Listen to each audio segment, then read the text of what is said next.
is a very impressive little.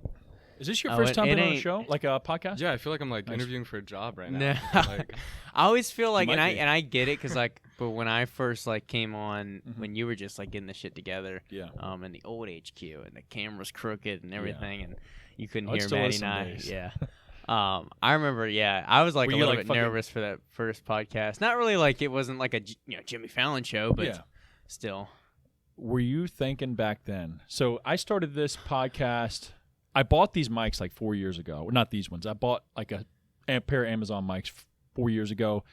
I pulled it out one day, tried to talk into it, and just would hit record and delete, delete, because I would just rant. I would get on into a tangent and then be like, "What the fuck am I talking about? I need to have people on the show or like to talk or conversate with." Mm-hmm. So I put the mic away in the back of my car for like a year and a half, and then finally broke it back out. It's about November 2019. Yeah, it was like November, and broke out the mic, told a quick story, and people like actually enjoyed it. I was like, well, shit, let me actually do something with it. So I invited people on, and it was a rig. It still is a rig today, but a much better rig. Way better. Yeah, way but better. were you fired up to be on it back then? I was excited just because I had never been on like some kind of podcast, and Yeah. everyone's like, "Oh, podcasting's cool," because we all like listen to them, Yeah. so it's like seems like a cool experience. And honestly, like, you know, like you think what we have is like super professional. And in some ways, it's like a big upgrade from where it was and from what some people start off with or what you need. But at the time, though, going into the old HQ, which as you referenced was just a room at your mom's house for a while. I didn't like walk in there and think you had the most rickety setup. I didn't think the camera was that impressive. It was just a phone thrown up on a shitty tripod. Yeah. But I was like, I didn't really second guess it. I just like, all right, cool. Yeah. Which Yeah, is it's just that's crazy that like You just gotta start with something. you start with something. I'm sure you're Yeah. going through the same things now with your own ventures here soon, Mhm. but. It is crazy now to look back at it or have people here and they're like, "Damn, this is Well, nice." I just and thought you should about have it. saw the way we started. I thought about it when we were just talking about like, shit, dude, we've been doing this for 2 years now. Yeah, Yeah, it is kind of crazy. gone man. from 2 viewers to 20. Yeah, That's let's go. over 2 years. Let's That's called go. effort. Yeah. But John, yeah. Introduction here, man. Yeah, John Wilson. Mhm. I always want to call you John Clay Wilson Yeah, I because do your too. username for the It's just longest my- time. yeah.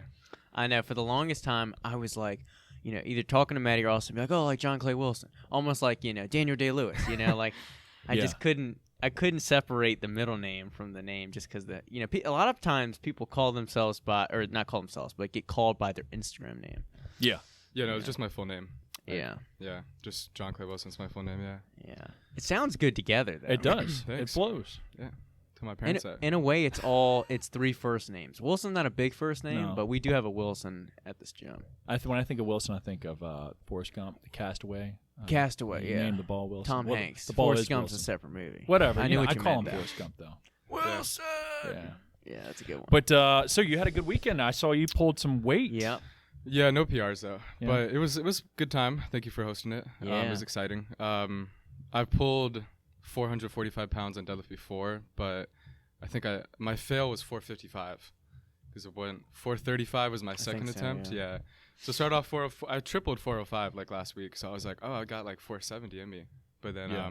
just got like no sleep and The pressure, all the eyeballs. Sometimes all the eyeballs, day and yeah. I mean, it was tough for the guys and for everyone because you probably have a little bit of experience with warming up for this because of powerlifting competition. Have you done one? Yeah. Yeah, so like the gist for the most part. Me though, like I wouldn't really know how to time my like warm up because neither. we didn't have a definite start time for the guys like we did the girls. And then we had one girl drop out last minute. She didn't show up, so we only ended up with 7 girls. And things went faster than I thought. Like me and Jordan were loading the weight. I had the order written down in the openers, and then I had Maddie go around and get everyone's second attempt. Here was the trick, though, and she almost like fucking coughed out, and we almost had an argument initially because I was like, I need you to calculate it and Oh, just yeah. give me the plates. Like, can you just give me the plates? Yeah. And because I had it in my notes, it would say like, John Wilson, 455 right under. It would say like red, blue, whatever. Yeah.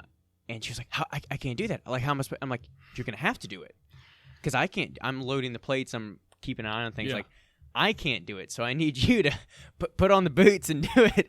And she did. But at first, I was like, is she gonna We're like? not- Yeah, guess- we're gonna have an what are issue we doing? here. Yeah, but thank God. And Hunter, one of our trainers that freelances here, he was there and had a website for Maddie. It helped her figure it out. Yeah. But once we got to some of the heavier weights for the guys, though, I was double checking all of it because I was like, how many red plates do I need? Yeah. oh, Especially that last one. Yeah, All of we them. got a lot of Yeah, I plates. saw somebody just pull. I don't know who it was or if it was his last attempt. 7:30. Yeah, 7:30 on Christian, a yeah. Yeah. looked it's insane. very quick too. Yeah, dude's a it tank. did. But anyway, no, the event was sweet and fuck, what were we talking about with him? Oh yeah, I was talking about with warming up. So Yeah. like with that, girls went quick because of everything going way smoother than I thought it was going to. It was a great event. And then so we started the guys around maybe like 10:45, and but that makes it tough, you know, because you don't know exactly. You don't want to warm up too early, too late, you know, and then you know everyone's kind of sharing bars and plates in a way warming up. So I Yeah. mean, we had area to warm up, but you know, it's not always perfect or ideal. But I get it. yeah, My And then- problem would be I feel like warming up, I'd be that guy that would overexhaust himself because I'd be like, oh, I need to stay warm. Yeah, Like, literally, yeah. I need to stay warm. And the next thing you know, I've pulled like 30 reps, and it's like, oh, shit, it's time to actually lift. yeah, heavy breathing and just Yeah. Yeah, I had to stop myself because when I got there for weigh-ins like at Mm-hmm. 10, and the girls were still going, and I was like, I watched like 10 minutes, and then I was just like in my head, and I was like, I gotta go warm up right now, like I Yeah. gotta get out of here yeah. and get ready. But then we get there, and it's like you know, there's still like an hour almost Yeah. until Oh, the guys shit. go on. And with powerlifting meets, they'll do it where it's like squat, bench, deadlift, and so they'll tell you, they'll be like, hey, after the last attempt Uh-huh. bench, you know, everyone has 10, 20 minutes, and then you know the last bench, you're like, all right, everyone start warming up now. But for this, I was like, was the third attempt? Was the second attempt? Do I warm up now? Do I Yeah. wait? You know, I don't want Yeah. to be too cold, but I don't want to Uh-huh. be too Like tired. exhausted, yeah. It's just me and like 5 guys like warming up like on one bar, Yeah. and like 5 guys, 1 bar. Shit. Yeah. Yeah. But one of the guys is like his opener was like 360s, and then another guy his opener was like Yeah, 450. dude, the openers are funny. Yeah. We had so the lowest guy was 360, 365 opener, and then the heaviest opener was 628 or Oh, damn. 640. Yeah. Yeah. So like we would like load it up for like Christian at the end, right? And then I was like, all right, Jordan, we're taking off 3 reds, and we'd strip it back down, and yeah, it was kind of wild. So who ended up taking the overall dot? Christian, so the Okay. guy at the Damn, end. well, yeah, I guess he wasn't that big, but Yeah, could pull some weight. yeah. I was surprised. I thought he was gonna be. I thought he was body weight like 240, but he's 228. Yeah. And then second place for guys was Was it Williams? yeah, this old cat. He's so 50. Yeah. yeah, this old cat Yeah. Facebook messaged me weeks ago and was like, "Hey, cool event, blah blah. Do y'all take day of signups?" And I was like, "Sure." But then the week before, I was like, you know, I'm trying to like get people to freaking sign up and pull the Yeah. trigger. I was telling you about that, and so I was like, "All right, we're not gonna do signups day of. Sign up by Wednesday night." Then he shows up anyway, and I walk up to the front, I see this guy talking to Maddie, and Maddie's like, do we do like day of signups? And we hadn't started the women yet. Yeah. And I was like, fuck it, sure, let's get Yeah. him in. Yeah. And I was like, okay, what's your opener? He goes, 640. and I was like, shit. oh, okay. Let me talk to them. Let me see if they want you to compete. yeah. And I Yeah. was like, well, this changes things. And then, but once he realized it was a stiff bar, he changed it to 600 opener. It's still fucking huge, but So y'all weren't using the deadlift bars? no, we No. did the Ohio Power Bar. Okay, so that like So it's black real- one. Yeah. Yeah. No, It's the stiffest bar. It's like it's the like the chrome, Oh, the chrome stainless one, steel okay. one out there. But anyway, so yeah, I get him all signed up and get him in the mix. But yeah, he ended up getting second. Old cat, 51 or 52 years old. he Damn. squats Um, 700. He's God insane. damn. Yeah. Crazy dude. Does he look like it though? I mean, he looks. Kinda- When you see him, nah. like that guy pulls 700. He looks like an old dude that still lifts, but not a guy that lifts 600 pounds. Like he's only 191 pounds too. Damn. Yeah, I was like, holy fuck. But anyway, he gets second, third place. Cody Kidd, one of our yeah. powerlifters here. So he got that, and then the women went to war. Not to take up too much time talking about the Yeah, event, yeah. but the women kind of went to war where almost all the girls I think pulled like all-time PRs, and they were like barely hitting them, but they were going to war. That gets hyped though. Yeah, badass, and yeah. one girl, I think she's in the VCU powerlifting club. Sophia? Yeah, Sophia Yeah. won it. And after, so she won anyway with her third attempt, but she went for like an extra attempt later. I wasn't there for because I was writing checks, stroking checks for the winners. Yeah. But she went and pulled 340, 345, Shit. and had a little bit of an accident on the pull. Oh, yeah. But- it happens. Little But it blowout. happens with the women, yeah. And but she crushed it, dude. She fucking crushes it. Hell yeah. That's Yeah. dope. It was like a 3 times body weight. Yeah, deadlift. It's yeah, crazy. damn near 3 Yeah. because she was 118 pounds. Yeah. Like crushed it. So like she like pretty cleanly won the 118 dots. pulling over 300. Yeah. That's good, dude. It was nuts. Yeah. And like I think her whole family was there too. Like Yeah, her mom, like dad, yeah, brothers, mom, sisters, dad. yeah, Yeah, so everyone. that was sweet to see. Yeah. So thank you to her for coming out, and I'm glad she signed Damn. up. I was hoping to get more VC Powerlifting Club people, but I know everyone's got meets, everyone's doing Yeah. their own thing, Yeah. you know, and everyone wants to sign up for something like that, so it's all good. So how long have you been not deadlifting, powerlifting, That was one of my John? questions. Yeah. Dude, only like maybe 2 years now. Yeah. Is that like Yeah. your introduction to lifting overall? Is like overall lifting 2 years, or did you? Yeah, dabble? basically. So like growing up, I played a lot of lacrosse, and I most of the sports I did was running. It was Mhm. like soccer, then I do lacrosse, and I do like track and cross country, like for the off season of lacrosse. But then I had to quit running for a little while. I had this like heart procedure done, and then afterwards. Well, I want to talk about that because we all have the same. Yeah, You I know, have I it? know, yeah, huh? Yeah. You have Wolf Parkinson's? I did, yeah. And I had Nice. a heart procedure for it, yeah. yeah, like Yeah. an ablation. He had it An more ablation, serious. Yeah. So like you and me, you know, it can trigger a spike up to what would you say, like 140, 180 I've sometimes. never looked. Okay, I but never anyway. wear a heart Mine would go monitor. like Yeah. 270. It's Yeah. oh Yeah. fuck. But his would go like up. you would almost get like yeah, Like, I would- one I would he was a pass lot out sometimes, younger. yeah. Yeah, and I'll let him tell him. I don't need to speak for him, but I know. telling me about his shit. yeah, yeah. Tell us about it. All right, John. I'll tell Yeah, you go guys. ahead. Go ahead. Tell us serious yours was. And then we can talk about powerlifting after. Yeah. But no, and I was like, it's like growing up, like I had after running, I'd play like a soccer match, and then I'd get off the field, and my heartbeat would be like crazy high, and my parents would always be like, "Oh, you know, you didn't cool down. Yeah. You know, you're just sprinting, you're just running. You just need to, you know, go do some laps, cool down, walk it off." But then as I got older, when I was like 16, like end of high school, 16, 17, it would just be random. It wasn't even exercise Yeah. induced. Yeah. And then I realized, like, I was just talking. I remember I was talking to like my parents one time, just like in my living room, and my heartbeat, which was like pretty low because I was a runner, would just go up to like you could feel like switch, where it just goes up to like 200 plus basically. Now, for doing when you nothing. spotted this, obviously you can feel it's freaking up. Mhm. But did you ever start to wear like a Fitbit or something to where you could Yes, actually, yeah. statistically know? Yeah. So at the time, I was running a lot, and I had a Garmin Forerunner, the Mhm. watch. Yeah. And then that one would, you know, it tracks a lot of stuff. Tracks your heartbeat is one of them. Basically, it's like an expensive Fitbit. Yeah. And I was wearing that, and then that's when I noticed one time I was wearing it, and I had like a spike in my heart rate, and then I turned it on to like record it, and then I realized it was over 200, and I was like, all right, this Dude, is that's cranking, man. dude. It was Like it you would be had, you wild. had to feel that thing like You could see it through my chest. Yeah. like freaking out. So then that was like the end of high school. I was like 17, 18. We realized something was wrong, so I went to like a cardiologist, electrophysiologist, and got it checked out. But the problem is, You have to have it while exactly, they check. Yeah.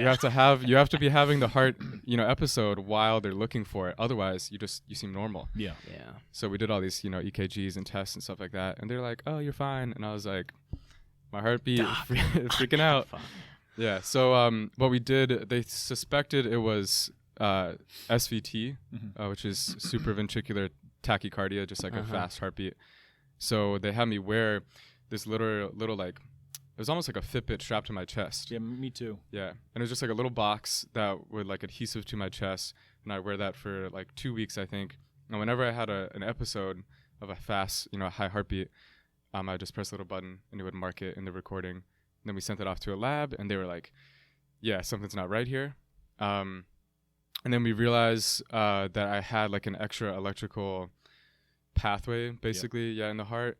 So got the procedure done. I went up to Bethesda, Maryland, and we did an ablation where they went through like my wrist and my groin, and then they threaded a needle up to my heart and like poked a hole into my heart wall, and then just ablated or like burned off, I guess, the nerve. bad cells. Yeah. Yeah.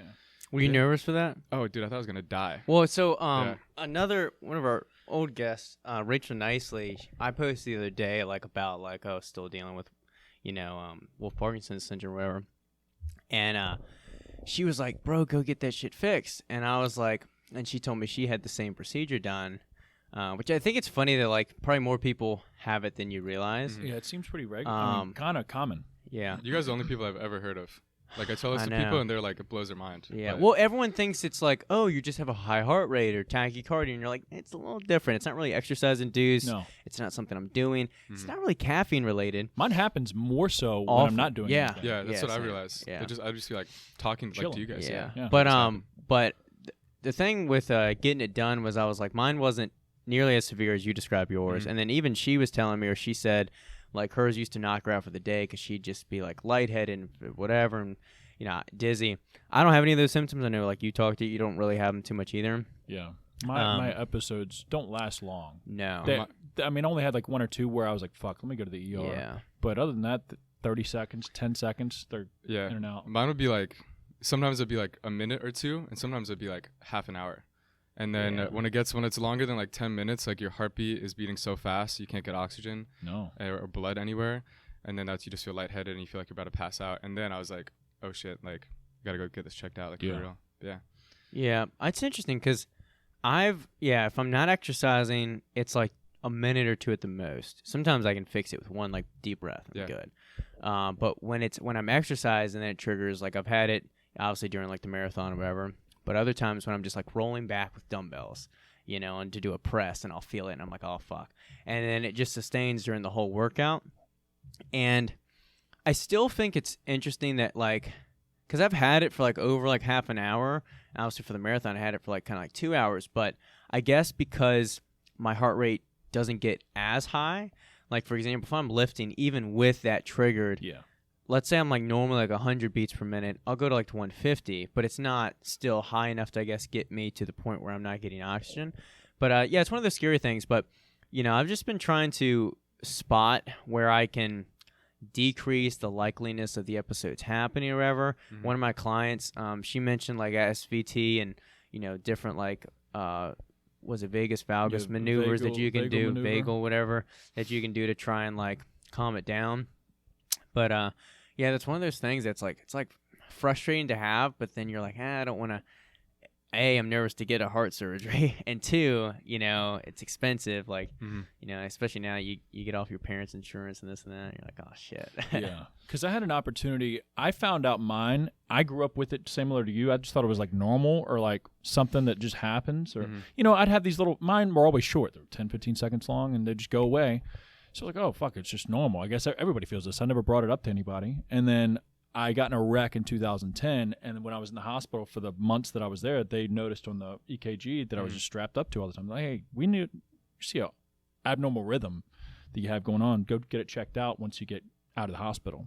Got it checked out, and they were like, yeah, you got Wolff Parkinson's White. Let's do the ablation. I was like, nah. And they were like, yeah, I mean, you can live with it. You can either take medicine for life and just get it to your episodes to go down probably, Mhm. or, get the ablation done. I was like, I was 24, 25, I think, and I was like, I don't feel like doing it right now. And then I ended up losing my insurance because I got off my parents, and I was like, fuck. Just would have wrote it out. But now that I'm back on insurance, if my episode, the thing is, you don't want to like wait until it gets bad and then go do it. But my episodes never really get bad, so I just don't feel like I want to take the time. It's probably like a week downtime, maybe.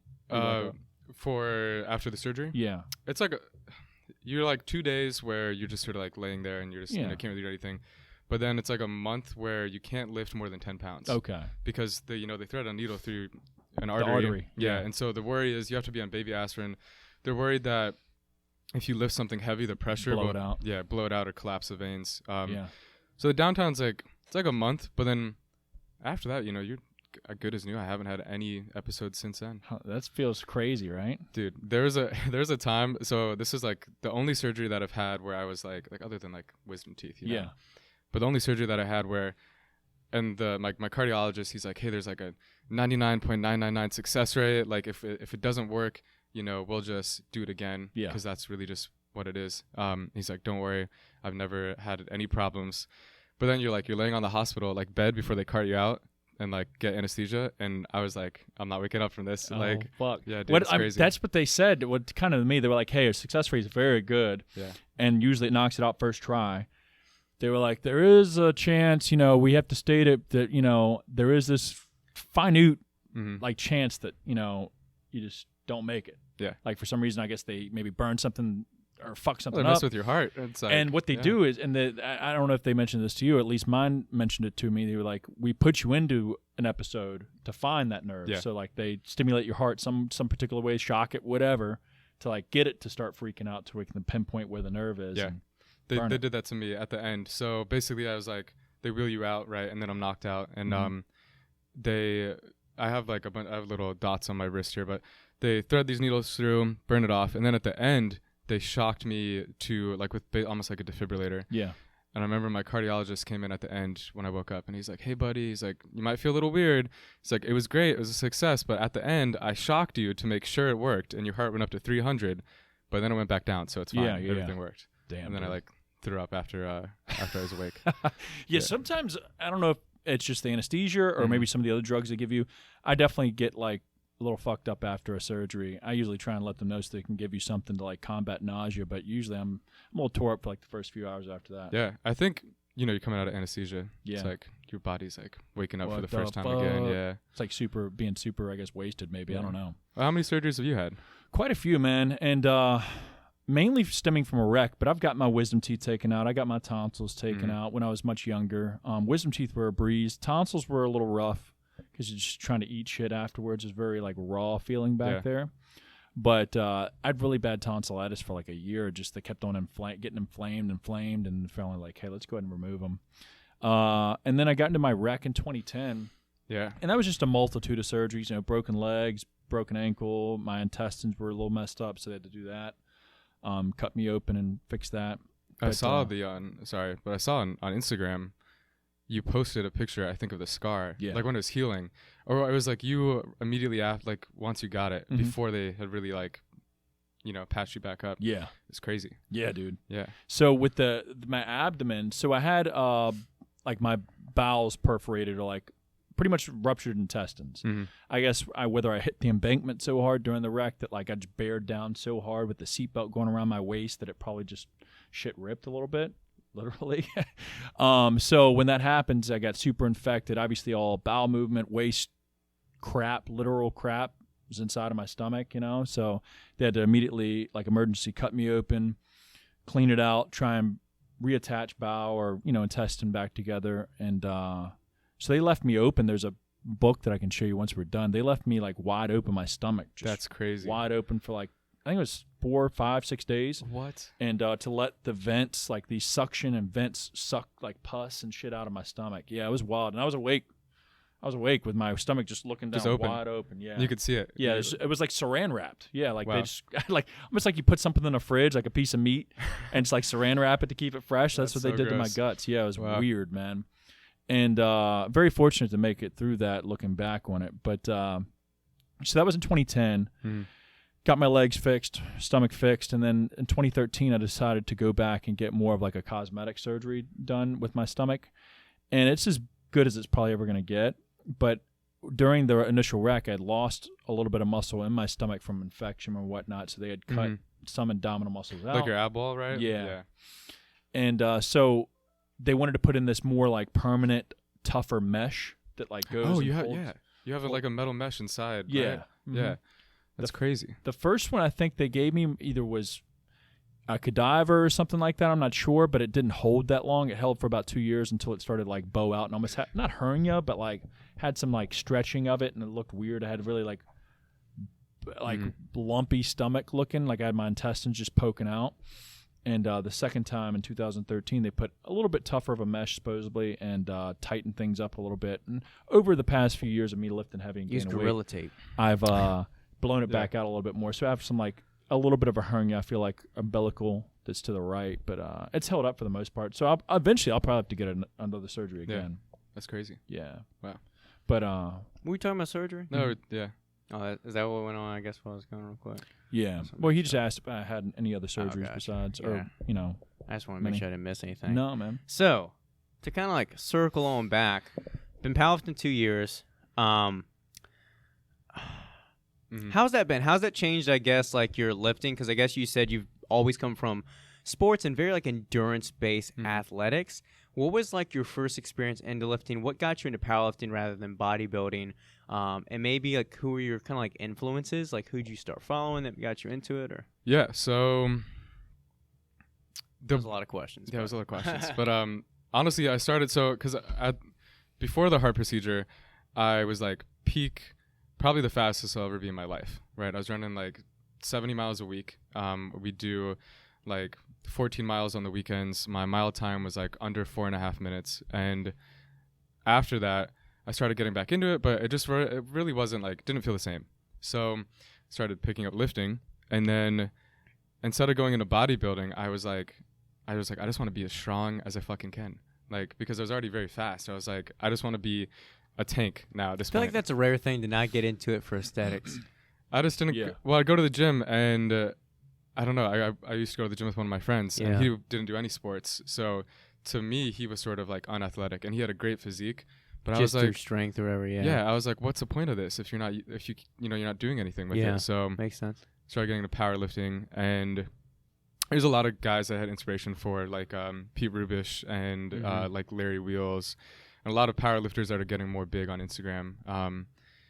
And Pete's a little low key, yeah, animal guy. Yeah. he was a savage back in the day. But Yeah. The only cat I know from like older powerlifting, I guess he still probably competes, is that Dan Green guy. oh yeah, Yeah. Although I like those. I don't know if they always like win, but the powerlifters that Animal is like connected with the animal cage stuff. Well, that, but just Yeah. their athletes. Like Oh. Dan Green, Rob DeSavage, or whatever. Hall. It's like all Steffi those Cohen guys. was one of them. Steffi's now on there. Yeah. Yeah, and she's insane. Yeah. Yeah, and then the powerlifting. So weird. So VCU has a powerlifting team, right? Yeah. But I was too scared to join it at first because I wasn't strong, because I just came from running. So I waited until I had a 315 deadlift with like the worst form possible, and then I just went to one of the guys in the gym, and I was like, hey, I want to. I was like, I missed the meeting. I want to join. And just started going to practice. I'd like my membership now. Did you see that lift? Yeah. Did you see? I'm strong now. All right. So 3 plates. You want me on the team? 3 plates. All right. Yeah. And then I did that. That was in September, and I did that till I did that for a couple months. But then in December of that same year, so this is 2019, I broke my shoulder off like completely. Hold up. Yeah. there's a lot of Fuck. yeah. Tell us about that. Was real it in the quick. gym or out? It was out. So Okay. It's yeah. usually when I feel like injuries So, happen. So I work at a restaurant, right? And I was at the gym with a bunch of my friends, and I had like the best workout I've ever had. Like did squat, bench, deadlifts, feeling super strong. And then my work calls me, and they're like, hey, like one of the guys didn't show up, and we're going to fire him because he's like a no-call, no-show for his shift. Could you cover him? And he's one of my friends. So I was like, I don't want him to get fired. So I was like, sure, I'll work his shift. So I have my my longboard, and I like throw all my stuff, all my gym stuff into my bag, all my school stuff, and then I'm skating to work. And it's raining outside, and it's dark, and it's like, Richmond, it's like the streets are shit, and they're from the 1800s. Sidewalks are shit too. Yeah. Yeah. So I'm skating on the sidewalk, and it's raining, and it's dark, and my there's just a hole, and I didn't see it, and I fall, and I landed on my back with my arm like out like this above my head, and I didn't realize it was broken until like the next day, but I couldn't move my arm at all. So I like reached out with my right arm, and I grabbed my arm, and as I pulled it back down to my side, I like popped it back into the socket. And then I just went to work, and I was like, the manager. So it was like a dislocation, or was It's it bone both. broken? It's both. Okay. Yeah. So I dislocated the arm out of the socket, right? Yeah. But then, so I go to work, and then the manager, who's no longer works there, I was like, hey man, I dislocated my arm, but I put it back in, so I think it's okay. And he was like, all right, glad you're here. We got shit to do. Yeah, he's like, all right, hop on the I grill. don't give a fuck. Damn, dude. Yeah, but then while I was there, I realized I couldn't feel my arm at all. Like it was just hanging out of the socket. And I went to the hospital, and later the top of my humerus was broken, but then I tore 2 of my rotator cuff muscles, like almost completely off the bone. So I literally just started powerlifting, and I was in the club for like a couple months, and then December, my whole freaking arm breaks off, and I had to wear a sling for like a month and a half for the bone to heal, and then I was doing rehab, like PT stuff, to get the rotator cuff muscle. Then literally I couldn't even raise my arm more than like 2 inches. Yeah, fucking PTSD of like skating after that. Oh yeah, dude, I didn't get on a board for a whole year. I was like, fuck this. Oh man. Yeah, and that's actually when I got a coach as well. Was in January. My arm was still in the sling, and my friends all had powerlifting coaches, and I was like, my arm was broken, but I was like, fuck it. I still need some sort of structure here, some sort of program, Yeah. and I want to take it seriously. So I got a coach, and I was like, "Hey, man, I can't use my arm, but we can hit legs every day, right?" And that's what we did for like for like half a year. So what were y'all doing for like, I guess, squats and stuff? I remember he'd have his arm in a sling, and then he Safety had like bar? a strap on the bar. Oh shit. And Yeah. all kinds of stuff. Which I always said that, like, God forbid I get an injury, but I was always like, Maddie, you're gonna have to wheelchair me in there so I can grab the dumbbells and freaking do whatever, right? Damn.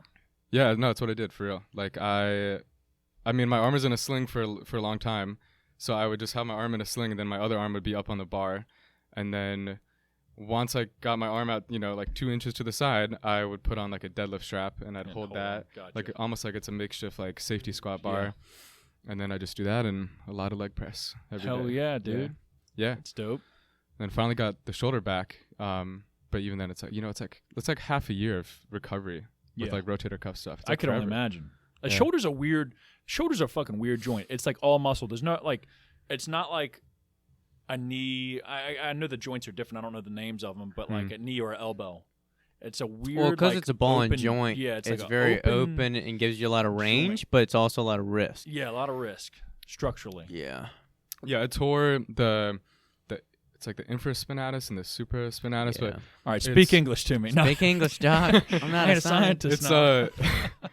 it does I'm just messing. external rotation Yeah. out the side here, and so Yeah. I tore those almost because they attach, like they wrap around and attach like on the outside here on the humerus. Tore 2 out of 4 of the rotator. Yeah, muscles. tore 2 out of 4, and just I could go backwards, but I couldn't go up or to the side Yeah. at all. So it takes a while to. And the other thing is like when you have, you guys probably know this, but when you have like strains that are that bad, either sometimes I have to put a pin in it to get or a screw to attach the muscle back. Yeah. Thankfully, didn't have to do that, or I would have been screwed for another year. But yeah, Damn, son. So any imbalances? You feel like you're pretty much back? I feel like Bench and stuff? I overhead pressed like 155 for the other day, and I was like, holy shit, Yeah. like I'm back. But yeah, it took a while. I remember, I would still work out my right side, and people were like, "You're stupid. You're gonna have huge imbalances, and like, you're gonna look weird." That's not true. Don't like, studies show that it actually helps the other side when you lift on one side? maybe. I'm pretty confident I've seen that. Like, it's not like it's going to be the same size, but it helps actually aid hypertrophy on the other side by training one side. I'm pretty confident I've heard that. Yeah. In my mind, I was like, well, my left arm's gonna be small. Why the hell would I want my right arm to be small too? I'm like, I might as well just keep training that. And then I remember like half a year ago, I overhead pressed the bar for the first time since like the injury, and I was like, oh my god, I can do it. I'm sure that felt great though. To yeah. really get that full extension. I feel like when you're injured, you feel like you're in this rut forever. Mhm. Yeah. And then when you look back, you're like, damn, like, okay, I'm back now. Like, I'm Yeah. good. Yeah. Like, it just took time. I'm sure you felt like obviously grateful to be able to do that too. It's like fuck, man. Well, Took it thankfully, for granted. yeah, thankfully I had a lot of people in my life who were like very supportive of me Yeah. in my like decision to like, bash my head against the wall and go to the gym. Yeah. And then I did a powerlifting meet back in like January of this year, and I could only bench like 145 or 155, which is nothing at powerlifting meets. But I was like, you know what, like, who cares? Like, I'm still gonna squat, I'm still gonna deadlift, and also, I was injured, so I was like, whatever, let's just do this anyways. But That's the right mindset to have, yeah. Yeah. So have you done anything else besides powerlifting, I guess, with working out or like the fitness? with like strengths Yeah. stuff in general, that's a good question. I like doing strongman stuff sometimes. Obviously not. Some of it's very specialty equipment to find. Like also, not many gyms have just a bunch of rocks lying around.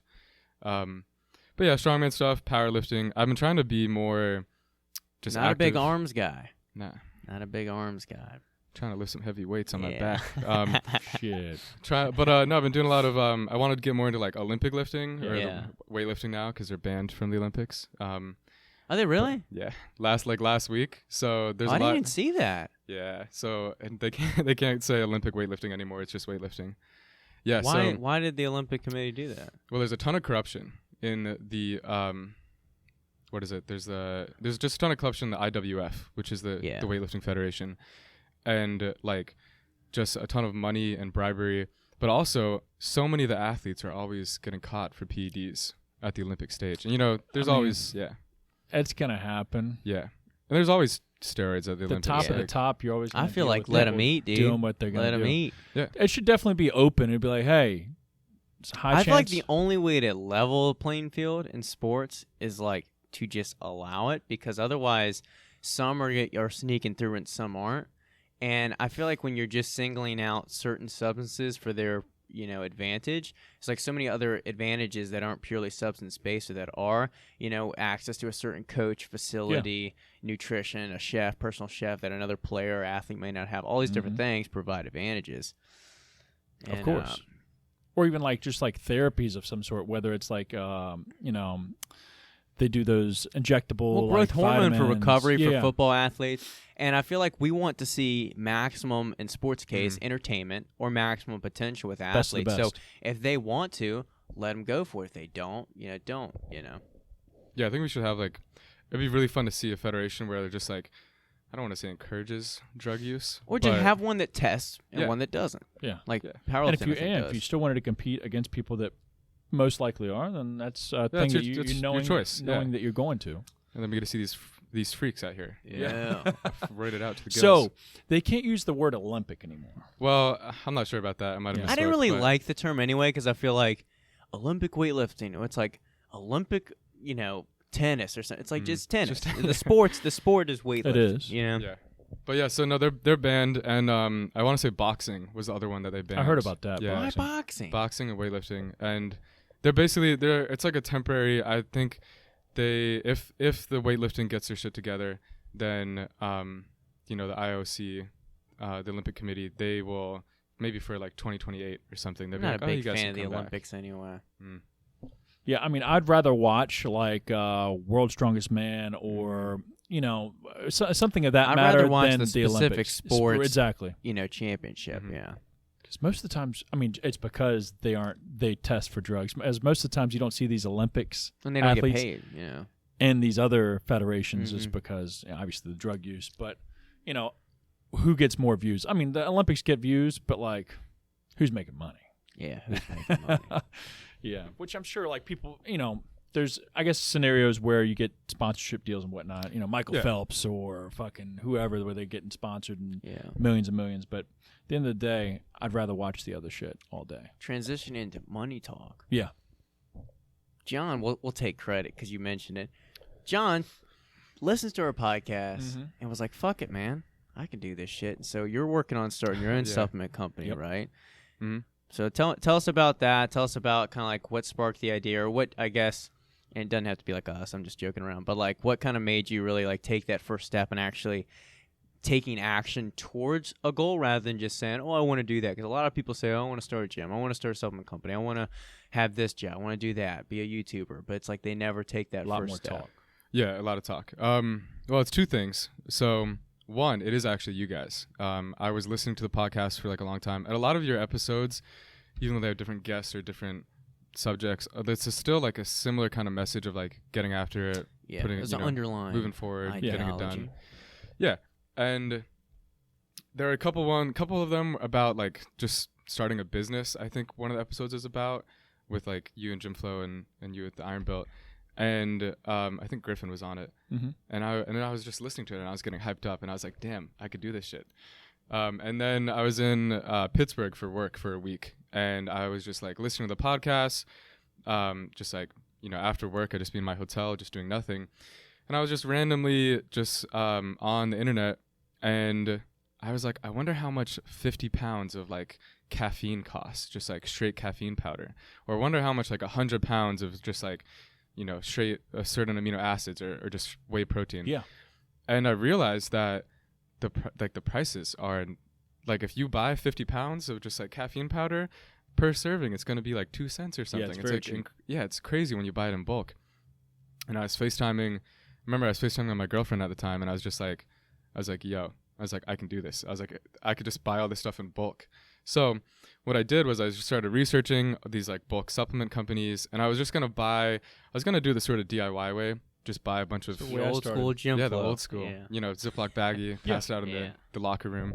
But yeah, I was just going to buy a bunch of like, caffeine or beta alanine and stuff like that, and just mix it in my like kitchen and, pass it out and see what people think. But I thought about that, and I honestly, I think I remember you talking about this, Austin, about you guys had started similar to that way. Mm-hmm. And I was like, no, I can't do it this way. I need to just go directly to the manufacturer and start strong and put the money down.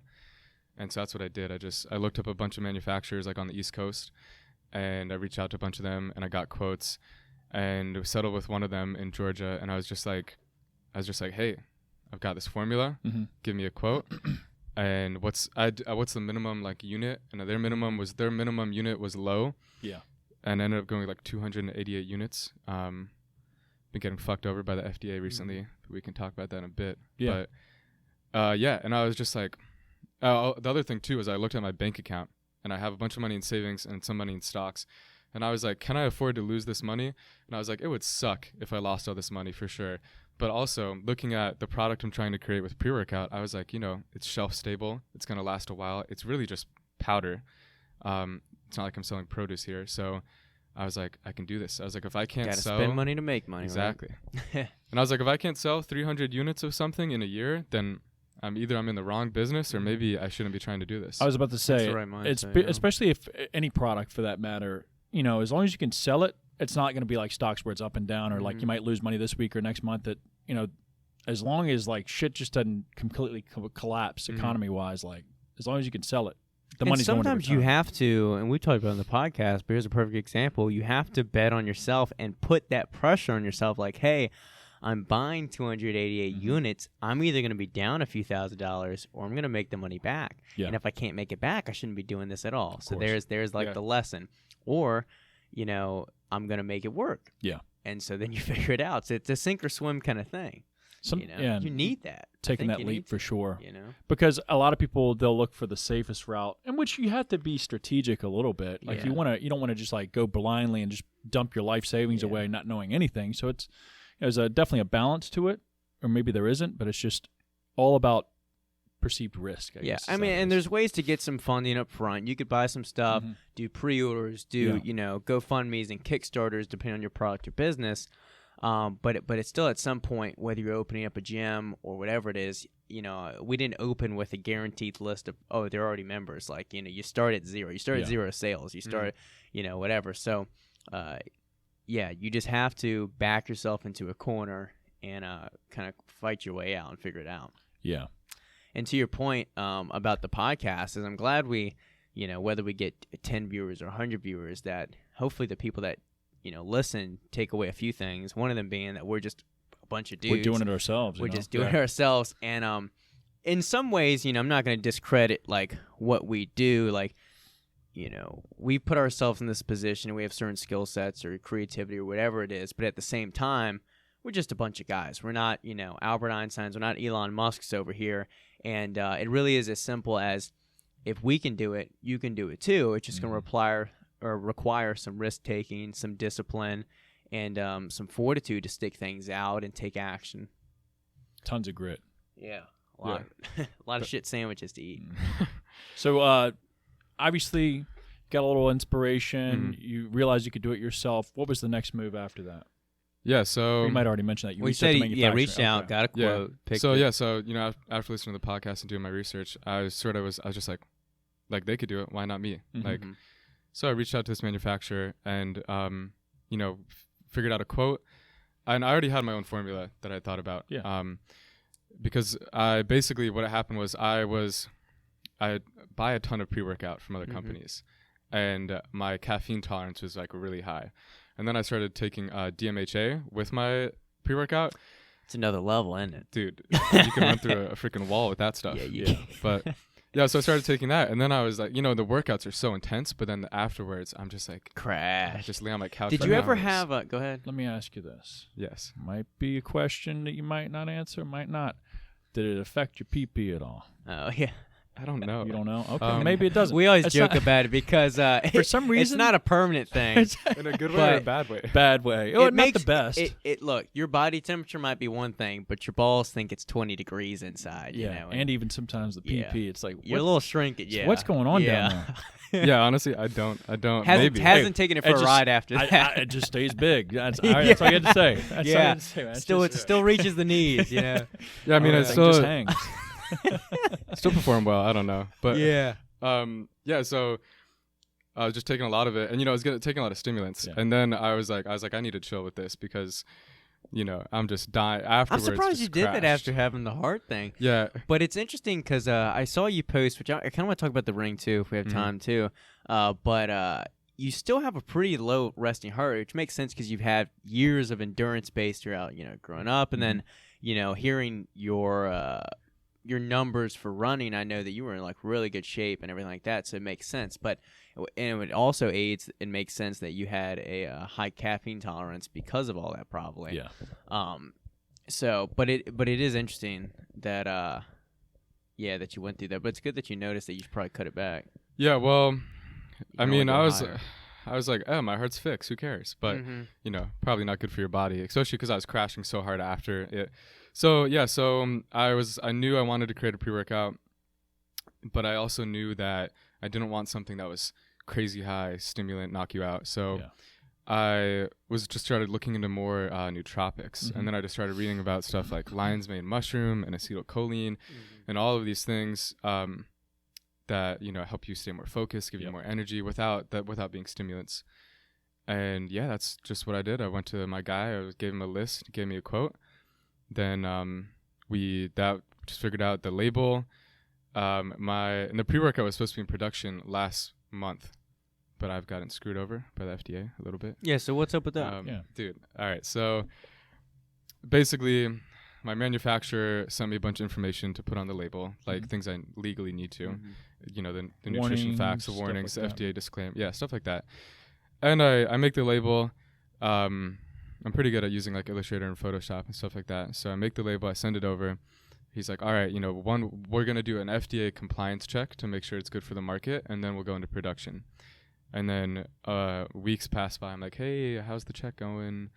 He's like, oh, we're still working on it. Then a month goes by, and I had a call with him last week, and I was like, dude, what's up with this? I'm not crazy mad because I didn't have a hard deadline, but I've been building this hype of the product. Yeah.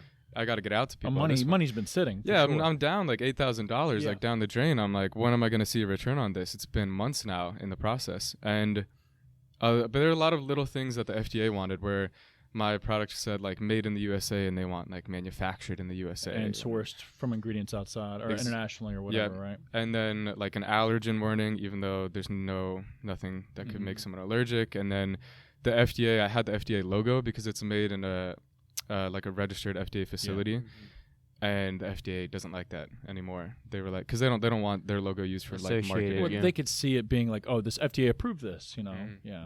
So finally in production this week, but been a pain in the ass. Dude, I get that because I mean Brock knows about it. There'd be all these little tweaks. You'd Just start like with 2 the weeks label. ago, it was like the trademark shit. Trademarks and where it's placed, how it's placed, colors, and it's like back and forth.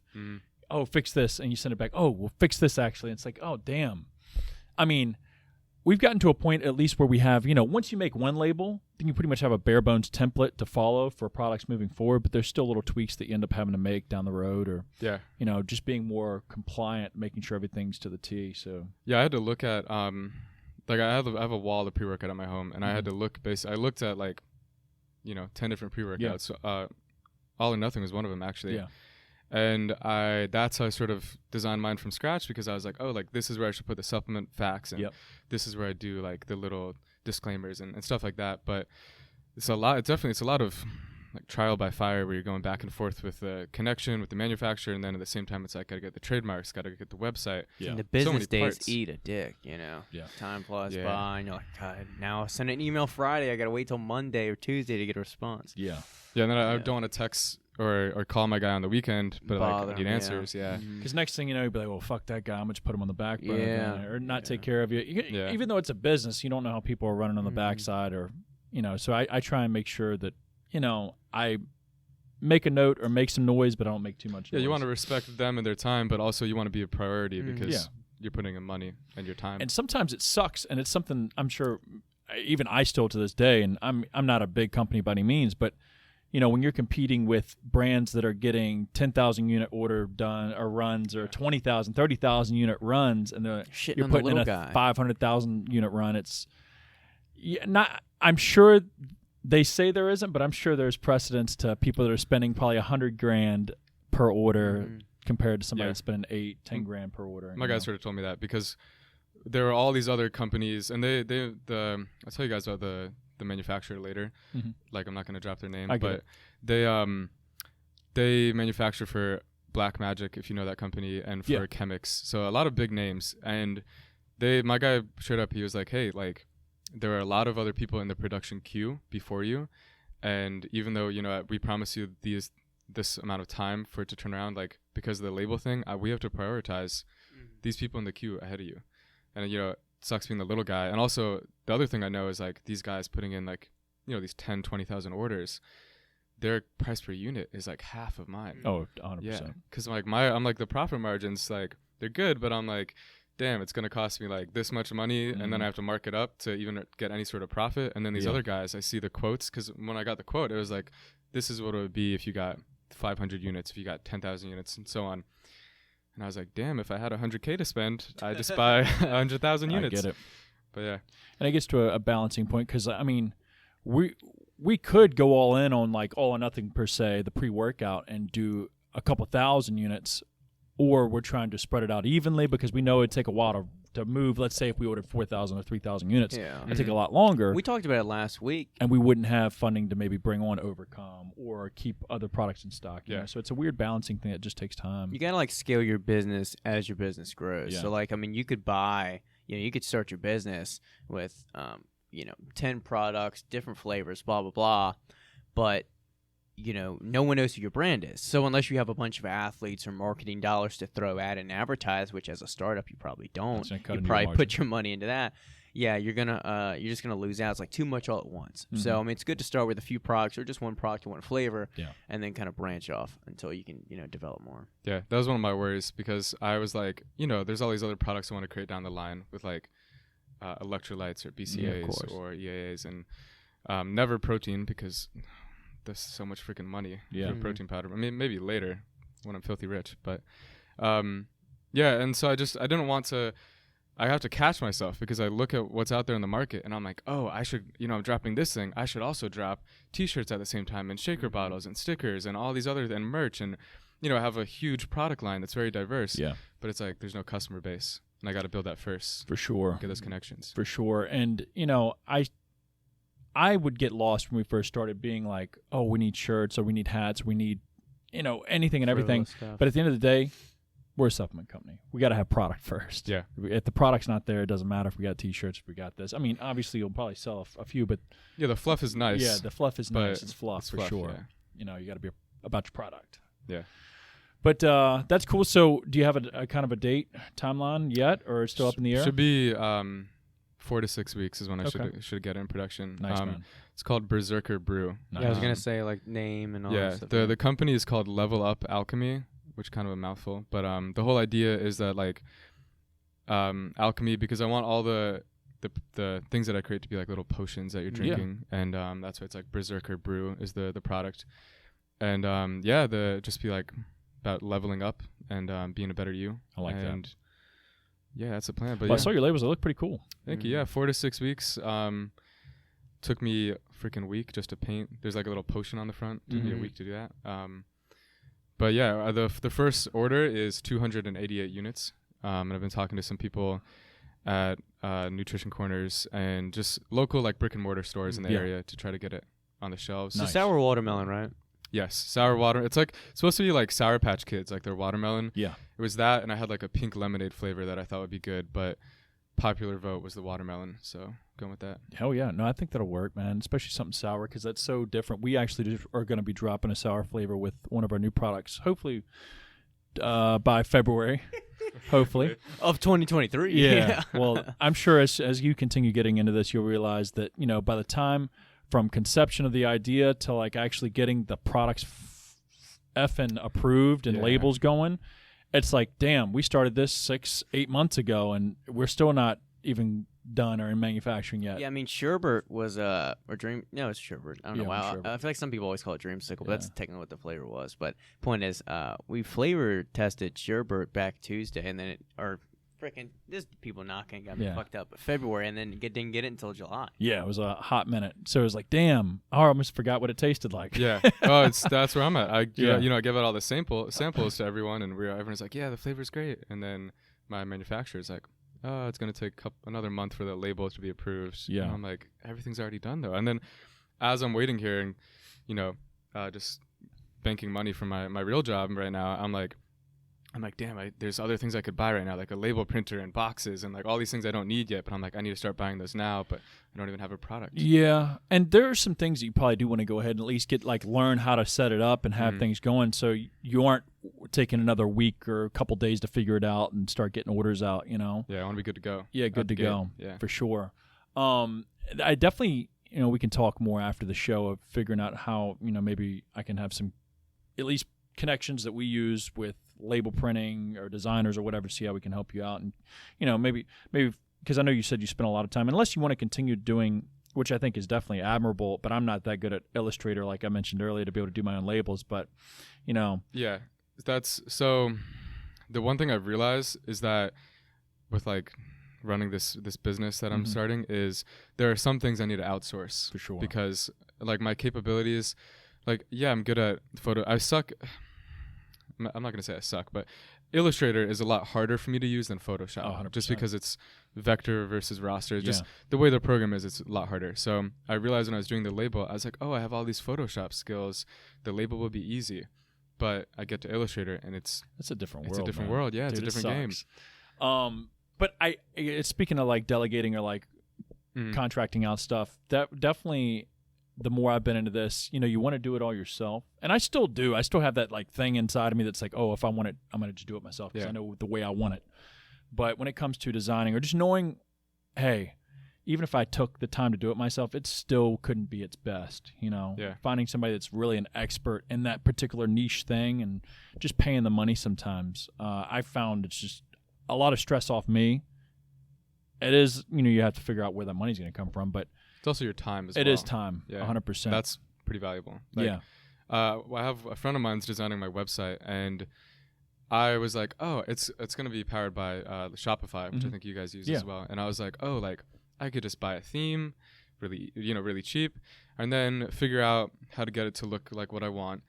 But I was thinking about it, and I was like, this will be like a week of my life figuring out how to get a website to look at what I want. And I was like, I'd rather just pay the extra money, get someone who does it for their job, and get it done professionally and have it look good. And then all that time that I would have spent on the website, I can spend on making connections and dealing with the manufacturer and working on the product and other things that I'm better at, that I'm more suited at. I get that. And that's something I've done Shopify not since day one. When we first started our big launch of product, 2016, 2017, we paid somebody to design our Shopify as well.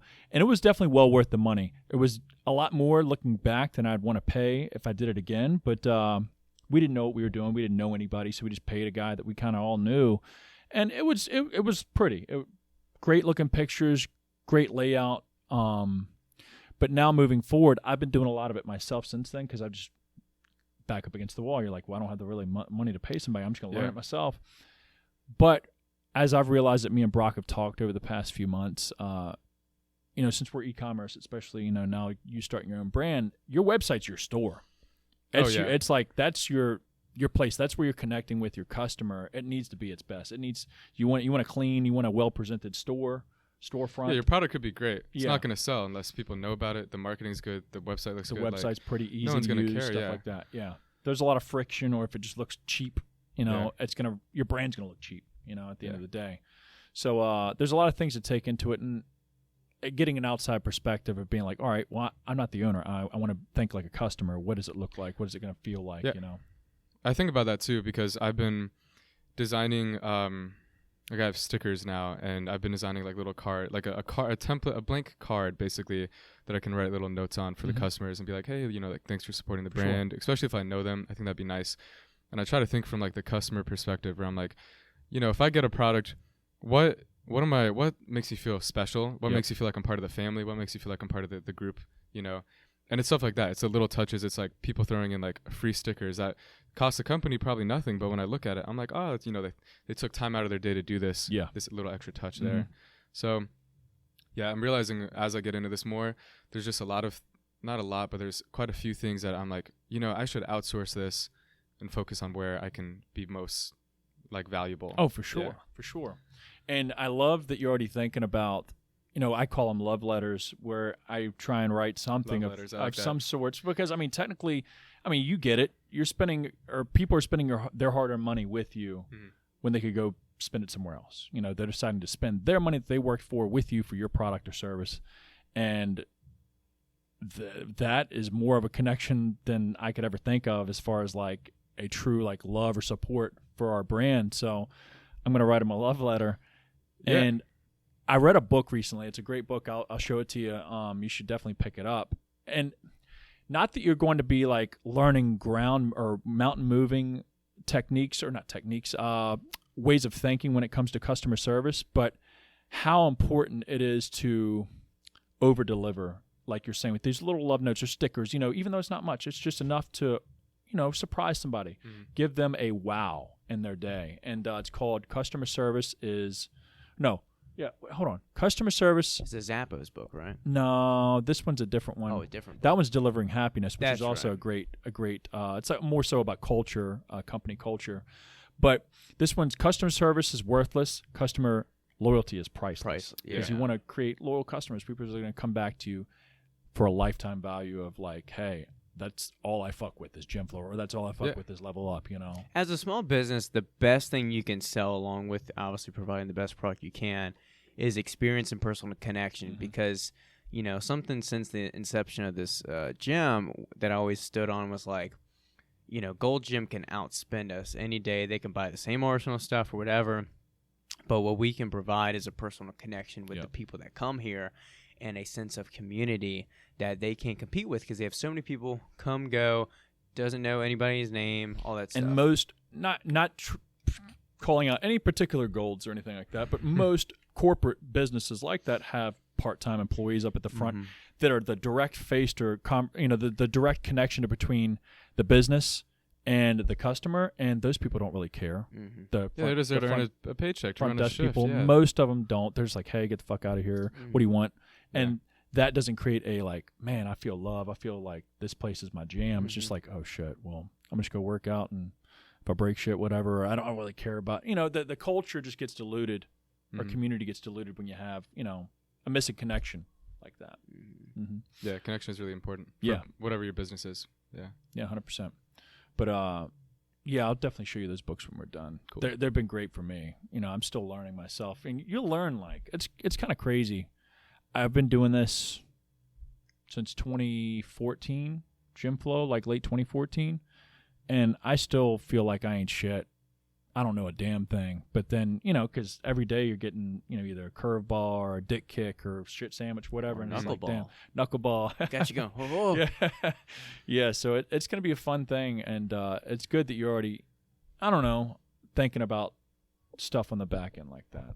Because I definitely wasn't when I first started. I'm trying not to get kicked in the balls down the road. Yeah. That's, Doesn't feel good. No. And, I'm just trying to get all my bases covered and trying to think 10 steps ahead about like what could happen, what's my plan B, what's my plan B for that, and the little things like like the love letters that you have for the customers. But I think about like customer experience. If I'm the customer and like the owner of some company, no matter how big it is, sends me like a personal little note, I'd be like, holy shit, like it's just made my day. So trying to think of every angle. I like that you brought up you're already sort of reaching out the brick and mortar. Is that like, I know I still can be wish-washy a little bit. I'm a lot more defined on my end-all goal and vision or direction with the brand, with Gym Flow. But like starting off, I wanted to be a little bit of everything. I wanted to get, obviously, people come to my website. I want to chase after brick and mortar or retail stores. Do you have a direction, or are you just going to sort of play the field and see what works, or just trying, what do you have? And you don't have to have a clear direction. You haven't even gotten your product in yet, but have you started to figure out, like, am I going to be a brick and mortar brand, or am I going to focus on straight to consumer, direct to my website, or am I going to try and get on Amazon? What am I going to try and do? So I think what I want, I haven't really thought that much into this, but I know I don't want to see my products in something like a GNC, or no offense to GNC, but I don't want it in this, like, I want it to be sort of a small, like, handcrafted small batch kind of vibe to it. So ideally, I do a good mix of brick and mortar where it's out, people, going to the stores, the name is going around, but do most of the selling from the website through, social media, through the marketing, direct to consumer. But so what I'm trying to do right now is, you guys know Peyton, but Peyton has hooked me up with some guy from the Nutrition Corner. I'm gonna reach out to him, and then Joe from No Limits also. We've talked with him about just wholesale orders for them to sell, and just see where that goes. See what ideally I want to, like I said, like a good mix of both. Yeah, well that's good to start off local like that. What a better market than your own hometown. Yeah, the Nutrition Corners are great. What's your vision for? Definitely focusing more direct to consumer. Okay. And not that I have anything wrong with retail. It's definitely tough, especially if you aren't able to hit the roads, because you can. And this is just from my experience. There was like a year point, maybe even up until a year ago, I was just cold calling. I would see shops on Instagram or Facebook. I'd see people share a shop wherever the fuck of the U.S. And I would reach out to them like, hey, we'd love to sing you out some product, blah, blah, blah, and tell them what we are, what we're trying to do, the products we have to carry, or products that are coming, and how we would support, be able to support their shop, hopefully. And, sometimes they'd be like, hey, we're not even interested at all, or hey, we're strict. What's the price? They don't even care a fuck about what the formula is. What's your price? They're all about best price. And at the end of the day, and this isn't a good thing to be about, or retail's still a great thing and people crush with that. I know plenty of brands, but I don't want anybody to have the leverage on my brand or be able to leverage me that much. Yeah. So I want to be in control as much as I can with what I'm pricing my product at, and not to say it's not worth my time, but having to compete with big brands that are able to, I guess, drive demand to their stores, and me having to really grassroots, boots strapped up, going into these stores, fighting these big brands with tons of money. It's at least right now in the direct future is not going to be my plan. Yeah. No, that's because I've thought about it, and I've stuff like Amazon is a possibility, but the amount of money you need to be able to compete with the big fish there is insane. So, and also I feel like Amazon would handle the fulfillment and the shipment and stuff like that and the distribution, and that's great. But then I feel like the personal one-on-one connection with the consumer is sort of lacking. For sure. And it's certainly important to start, I think, a certain way. Then, you can, like you said, think 10 steps ahead of, all right, how does this path look? How does that path look? Yeah. And am I thinking about profits? Sure. But at the same time, the brick and mortar stuff, I don't want to have my product in freaking Illinois unless I know the owner of the shop one-on-one. I want to have a good connection. I want to have a good just a good connection with whoever's selling the product. For sure. Yeah, I want them to be in on it. Yeah, well, it definitely needs to be, because almost like you were saying with Amazon or GNC, there's no face there. You wouldn't be able to create a relationship unless you had tons of manpower, tons of money behind it to be able to deliver what your brand's about and make that connection with whoever's selling it. Because if not, it's just going to sit there on the shelf, or they won't bring it in at all. And that was a big problem with me. Who the fuck's Jim Flow? If you're calling Texas or calling California, I've never heard of you. There's no way we'd drive brand. Who dis? So I get it. I'm not going to be mad about it. Maybe when I first started off, I'd be like, what? They don't care about my product?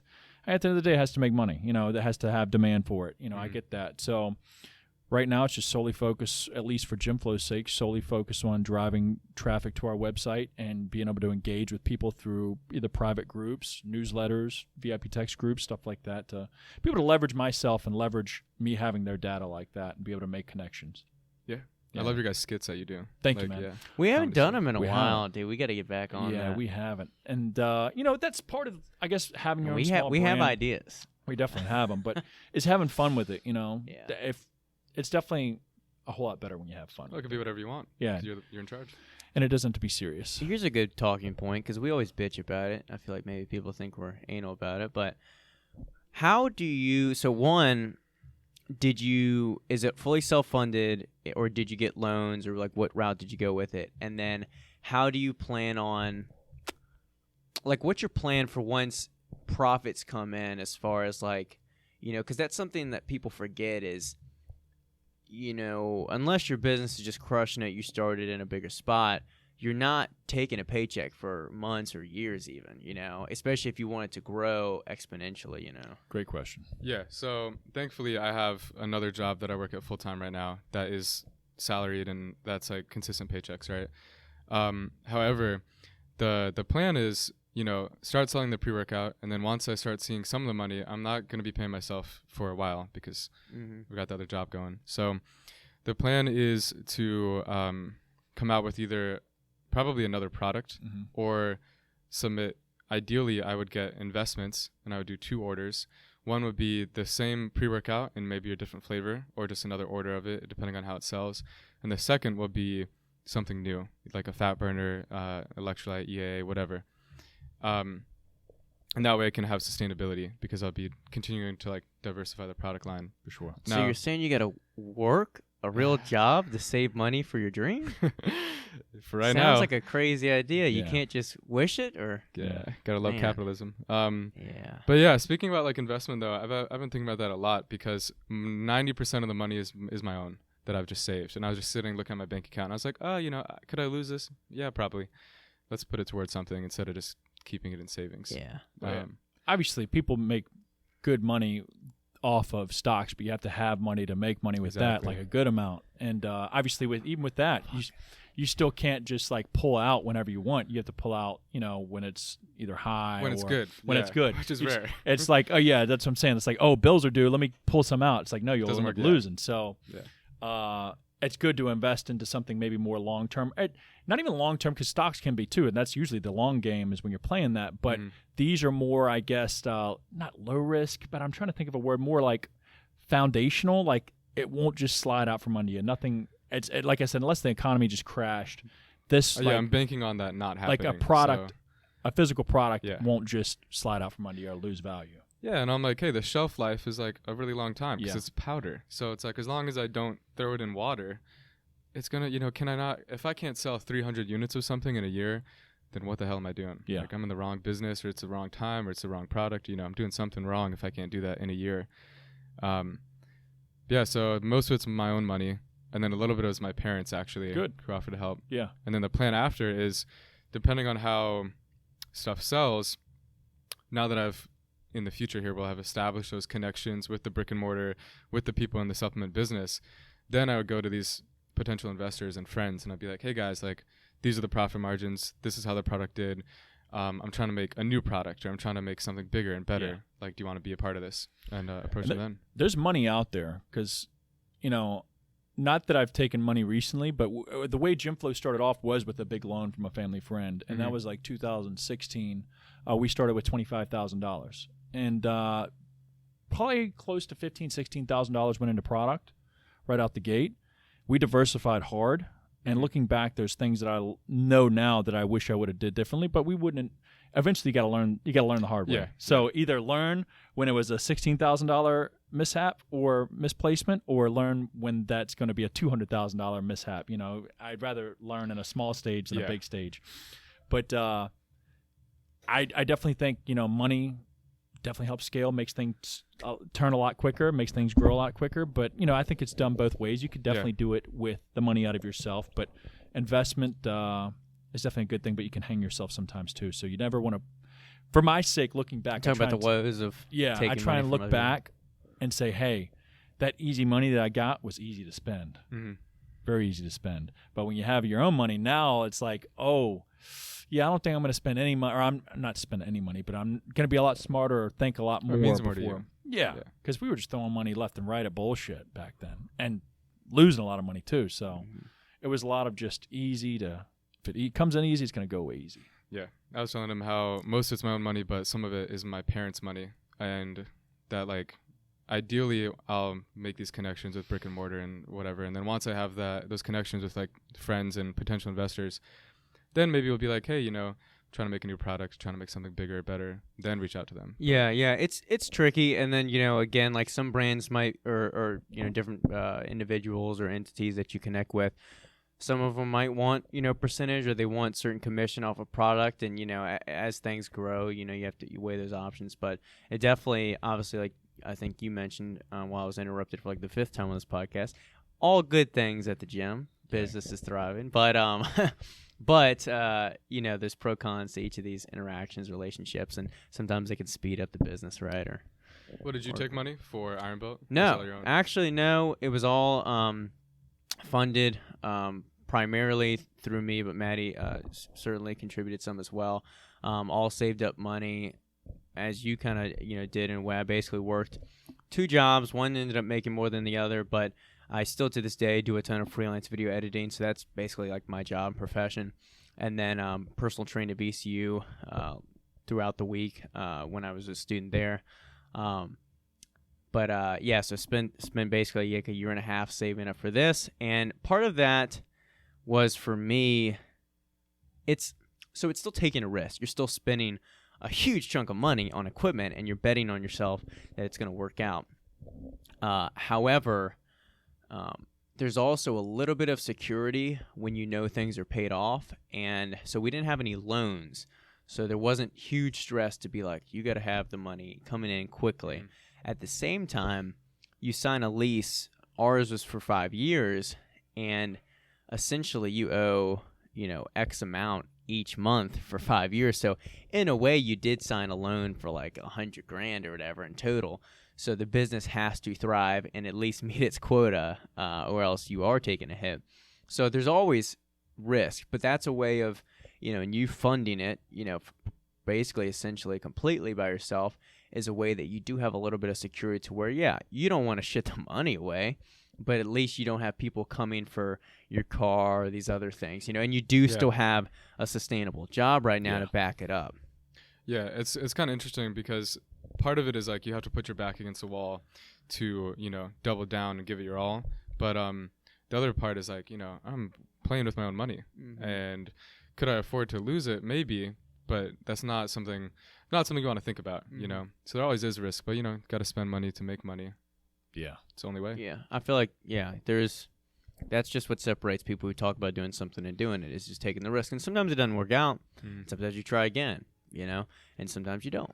Sometimes you figure out it's not for you, but that's okay. At least you tried. You don't have the regret or unknown feeling. Yeah, at least I'm not like, what if? Like, at least I'm not thinking back like, oh, man, what if I did this? Because it's like... And we talk about time going by quick with injuries. Time goes by with decisions, too. It does. You drag your feet with a product. You drag your feet with starting a business, for making a decision, and next thing you know, time flies. You're like, fuck. And I've learned definitely, and I'm still a little slow with some things, but I try and bring some type of urgency, because when we first started, it'd be like, oh, we make these little tweaks here and there, and you still want stuff to be its best, but at the same time, done most of the time is better than perfect, especially when it comes to like scaling and making sure shit's just reordered and staying, sold out doesn't make money, you know what I'm saying? So making sure that you're pulling the trigger, not letting emails just sit for 2 or 3 days, responding back to something or a text, bringing urgency to most decisions, and like making sure like, hey, unless it for some reason it just can't get decided on today, it has to be a good reason why things just can't be pulled. Yeah, it's hard to think like that sometimes because like especially with this, like I want to be so hands-on and do everything, do the marketing, talk to the manufacturer, do the website, but then it's like, I'm going to take forever coming up with a label or coming up with whatever, and it's better just get it out there and get it done and start seeing something than having it every single detail perfect and stuff like that. Especially it's like a smaller a start point like this where there's like you almost don't need proof because obviously you're going all in, like you're going to make this product and sell it, but just getting a label on it, make some money. Then you can, on the next reorder, however many labels you might have bought, then you can tweak things, make things look better, or change flavoring, make flavoring better, blah, blah, blah. It's all still a learning curve. We still find shit to tweak on ours 3-4 years in. We're like, damn, we can make this a little bit better, a little bit cooler, Because our label started off like dog shit. Yeah. I made the first labels. They're on the table. Yeah, so it's all a learning process. This was a good podcast. Yeah. I enjoyed it. Yeah. What Instagram handles, or if you have a website ready, should people find? Sure. Level Up Alchemy. The Instagram is Level Up Alchemy, and it's just spelled LVL and then Up Alchemy. But that's the website would be the full name, like level spelled completely. And then my Instagram handle myself is just my full name, just John Clay Wilson, baby. Call it like it is. Yeah. Thanks for having me. This is it's surreal. Watch listening to this so often, and then like I'm on it. Like, It's Yeah, like dude. the local Joe Rogan. That's what people are saying. That's what people, I've heard. You know, Yeah. we're on our way. Yeah. Spotify's been looking at us. Yeah. They've been sending some deals. We're still in negotiations. They Uh, aren't responding to yeah. emails, but they're Well, guys, if you did like this, make sure you share it with a friend if it made you think, made you laugh, made you cry. made you cry. You're like, oh shit. Yeah. Share it with a friend. That's how we get out. The word of mouth's our heartbeat. Until next time, make sure you follow us all down in the description below. Yeah, please do. We're out of here. Thanks, See John. ya. cool.